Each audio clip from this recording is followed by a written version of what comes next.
Mm-hmm. Well, now, okay, Ian, how would you, if you had the power to fix the planning process, what would you do to fix it? Well, we've done a huge amount of submissions over the years, but it would, and I've mentioned some, already, and some obvious answers already in relation to carbon, in having binding legislation and binding targets, and a requirement to audit any development for its carbon and energy impact to ensure that it met defined thresholds and standards. This would prevent Pleanala from continuing to get permission for. At the moment, we're nearing the completion of an interregional motorway system between Dublin and the main urban centres, and the National Roads Authority is now proposing to build an extra 850 kilometres of motorway, mainly a loop along the western and southern sides of the country, linking those urban centres. But all of the lessons internationally is that is simply going to accelerate car-based sprawl, and at a time when we have to decarbonise energy and transport, is a complete waste of resources. So we would be arguing practical investment solutions of decarbonising energy and transport and meeting binding targets. One of the most depressing things you'd have to say in Ireland that hasn't changed, and that's very obvious in the response to the bank bailout at the moment, is that there isn't a public interest lobby in Ireland. When you look at the reaction to what has been happening, you have trade unions fighting for their corner. You have medical card old age pensioners fighting for their corner. But you've had a very poor emergence or conception of the public interest at large in Ireland. That's one of the greatest difficulties that we face. Now, one of the things you mentioned in passing before, and an issue that's obviously a very hot topic here, is the one-off housing. Could you define for the audience, how would you spot a one-off house? I mean, what does a one-off house look like? Oh, very easy. A one-off house is on its own building plot, often quite large, is designed to an individual specification rather than being part of a single house scheme of houses being designed at the same time. Will be outside the speed limit and footpaths of a town and village, and will be outside very importantly, the area served by the communal public sewage treatment system of a town and village. So although it will have electrical and broadband and telecom links and maybe part of a group water scheme or public water scheme, it is an isolated entity from any planned or serviced development.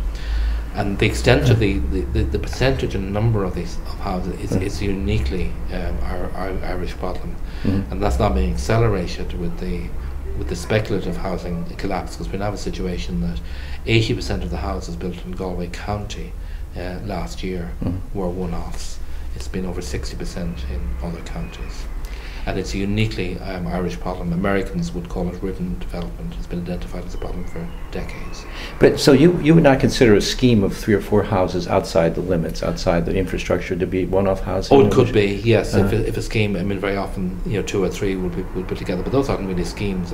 Those are road front houses. Those would be, if they're road front houses with individual entrances, which they nearly always are, because the whole motivation for building the one-off house is to be able to sell it off independently into the open market. Do you think, Ian, that there's enough regulations in county development plans now that should be restricting one-off housing, and the problem is just not enforcing that?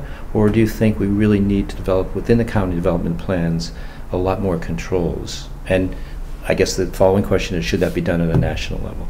Oh yes, this is a national problem that's been dealt with at a national level, and we and others, like the Planning Institute, have been putting forward constructive solutions over the years, that you identify local housing demand and you put in place serviced sites and local housing clusters that are going to be into local schools, so that genuine local housing need can be met in those areas.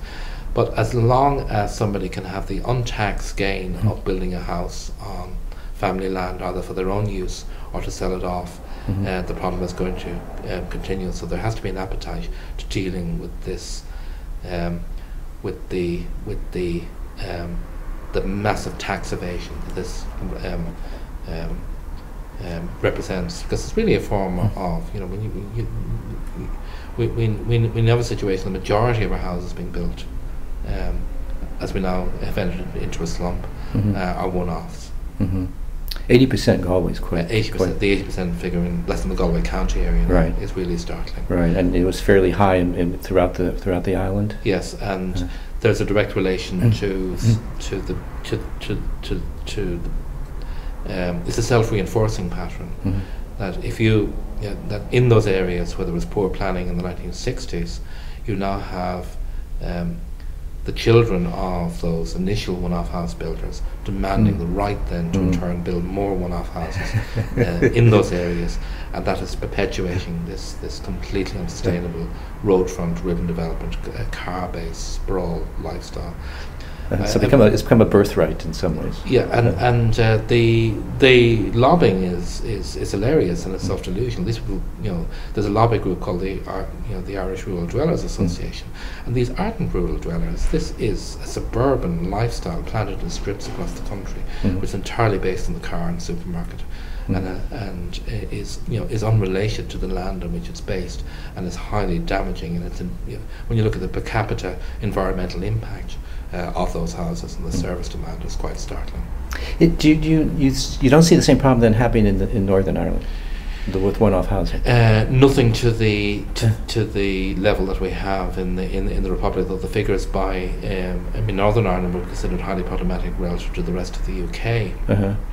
And in fact there are quite dramatic figures that show how few one-off houses are built in England, Scotland and Wales. Compared to a very large proportion in Northern Ireland,